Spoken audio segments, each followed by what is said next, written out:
Hi guys, it's your host, Purple Sparkle Felicity, always sending you sparkly love, moral support, huge squishy hugs, and all of the good things. All the best things in life come from another.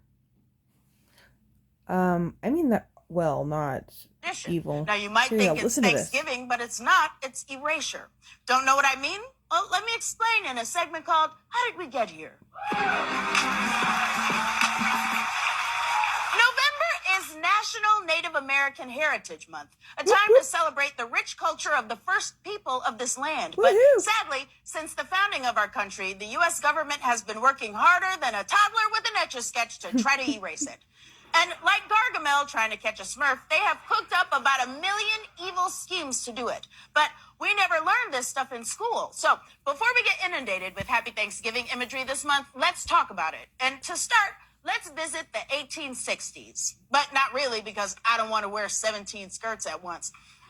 In the 1860s, the U.S. government took Native kids from their families and placed them in boarding schools. And not one of those fun boarding schools where you get good advice from Mrs. Garrett. These boarding schools were created for the sole purpose of making Native kids whiter, or as the government described it, to help Native kids assimilate, which is insane.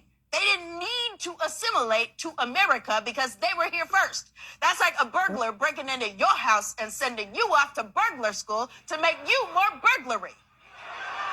The U.S. government sent tens of thousands of Native children to these boarding schools with the express purpose of making them less Native.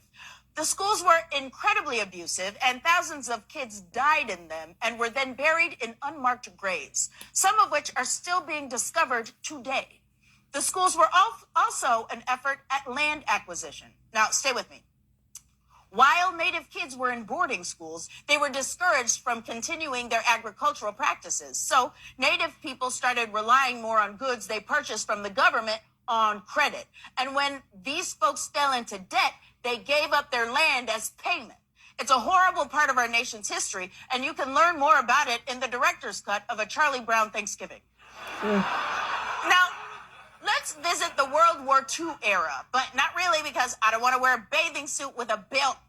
Now, what is it holding up? Despite everything the U.S. had done to Native people, they were actually the first to step up and fight on the nation's behalf in World War II. In some tribes, as many as 70% of eligible men served, which is amazing because usually when you hear a sentence start with 70% of men, it ends with think they could beat Serena Williams at tennis. But after those men bravely served, they came back to find the reservations they lived on had been devastated. And here's the worst part. That was part of the plan. See, the government wanted to get Native Americans off the reservations, first because they were still into the assimilation thing, and second, so that they could steal the land. These people are worse than Gargamel. This is some Skeletor level shit.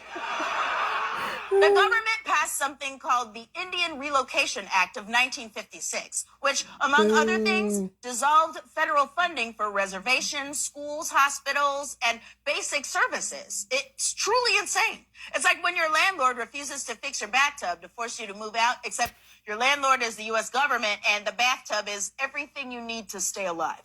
And just when you think it can't get worse, it does, which, by the way, is the official slogan of American history.